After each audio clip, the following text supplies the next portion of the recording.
Hello and welcome to GreenFleet Talks. My name is Kate Armitage. I'm hosting our discussion today, and I'm delighted to be joined by Leila Garcia, who is Venue and Conference Coordinator at Drivesense. Hi, nice to meet you. Hi, Leila. Nice to meet you. It's the first time we've spoken, so I'm very much looking forward to this discussion. It's always nice to get a newbie, and it's always nice to expand the topic a little bit, which is what I hope is going to happen today. So, Leila, can you just tell me a little bit more about Drivesense, what you do, and where you fit in that EV space? Yeah, perfect. So Drivesense offer a variety of different sorts of driver training. We focus on mostly safety and eco driving. So electric vehicles definitely fits in perfectly with what we do. Great, perfect. Thank you. All right. Well, let's start then, because it's putting the driver at the heart, isn't it, of the conversation? And I think many people have learned through experience that drivers are arguably the most important part of the electrification journey. So what advice have you got for fleet managers to ensure that the drivers are on board with electrification plans? Yeah, absolutely. So as you said, the fleet managers play such a crucial role in that electrification journey, and we completely understand that it can be such a big change for some fleets, especially those that have been using ICE vehicles for such a long time. And one common concern that people find about EVs is that they tend to not have enough range, or that they could be unreliable, which is not true at all. So these sorts of rumours that people hear could cause quite a lot of apprehension and concern for some drivers, which is totally understandable.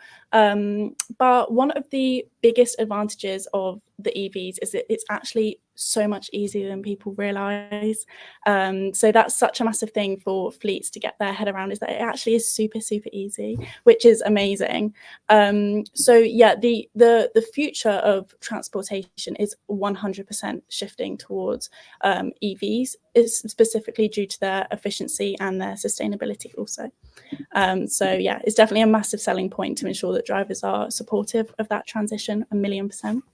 Yeah. So apprehension can be reduced also by providing the right training and education to the fleets. Definitely, because if they feel like they haven't ever driven an EV before, they'll definitely be nervous about it. So providing that training could be such a massive support system for them, and also help them kind of build their confidence in their driving and also their charging. I feel like the charging side is a massive part that people also don't even think about.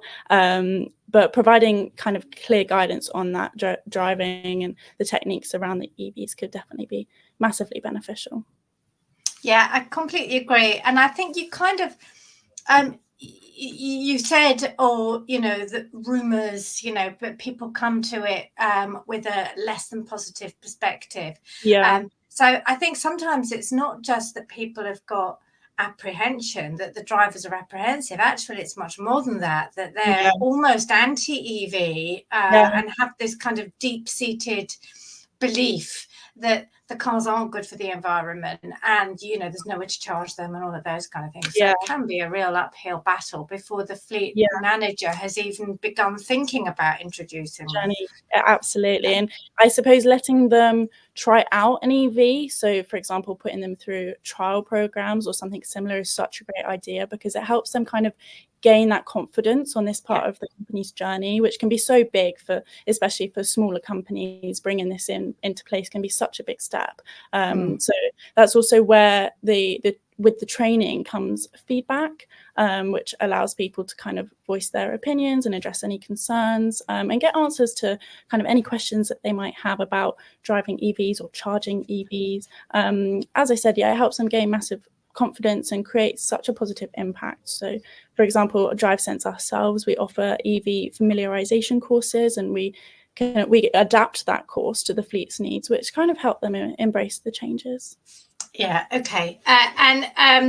So I mean, you also do driver training for ICE vehicles. You've already mentioned the charging, which I think is probably one of the biggest differences between an ICE and an EV. But what other differences do you kind of come across when you're doing the training? And again, how do you communicate that to the drivers?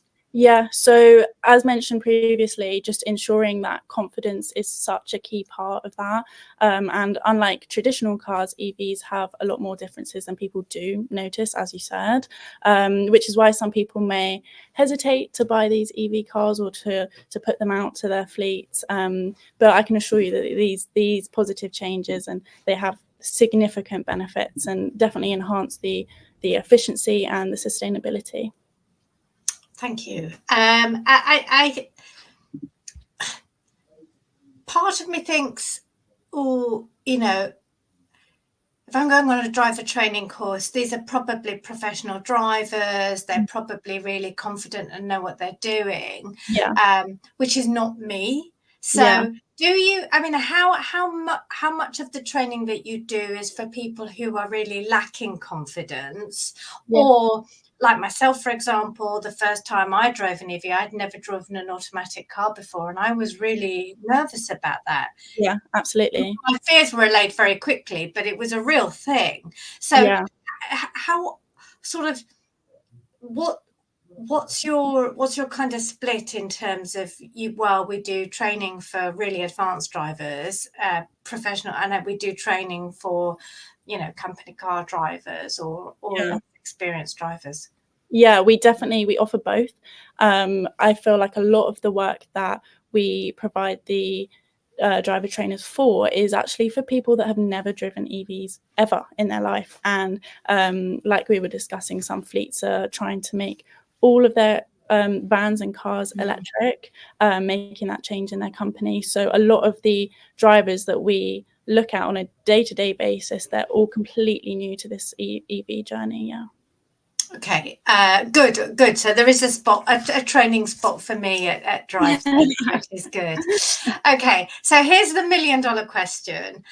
What tips have you got for getting the most out of an EV? And before you answer, I thought that I was a really great eco driver, and then I participated in a couple of the GreenFleet EV rallies where they used telematics to get the detail on all the different drivers, and it turns out not so much. so I'll take tips wherever I can get them. That's okay. So definitely maximizing the efficiency and performance is such a key part of getting the most out of your EV. These can include optimizing your driving habits, such as, for example, smooth acceleration and braking to conserve energy, extend your range, taking advantage of the regenerative braking that a lot of the EVs have. This can recover your energy when slowing down, basically.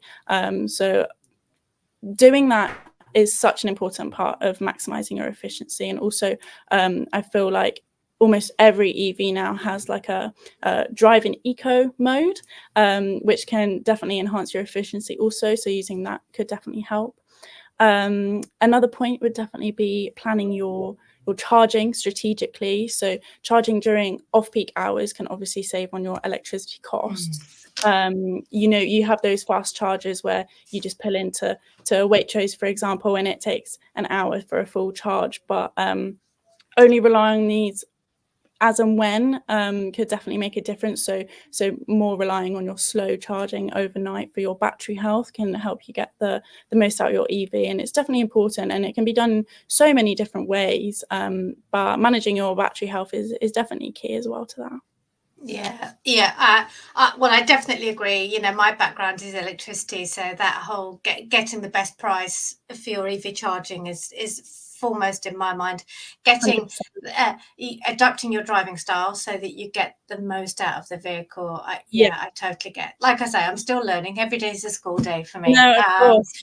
But also, I do find that the monitoring of your driving style in an electric vehicle, they're so good at kind of telling you in real time you know, how much energy you're using, and therefore modifying the range as you're driving is really instant feedback, really, isn't it? Yeah, it's smart technology, and it's there to help you. So you have like route planning apps, for example, which can highlight the more efficient routes and the charging stations that plan your journey to prevent you, for example, running out of battery on the motorway. But yeah, as you mentioned, tracking real-time energy usage you can do it. Most cars have an app now that you can use, and you can access your car that way, or the vehicle's dashboard can also be quite informative. But keeping your vehicles kind of software updated for efficiency improvements and adopting all of these best practices that we've mentioned can definitely help the drivers to enjoy longer range, lower costs, and just an overall better EV experience. It sounds great. And you know, I could do a half-day training program on getting the most out of the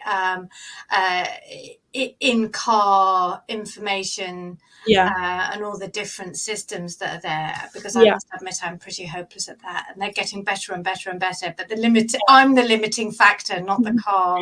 No, but we offer all sorts of training to help build that confidence. So it's definitely such a good idea, especially for fleets, to make sure that their drivers go through that process, that onboarding process of driving an EV. It's so important.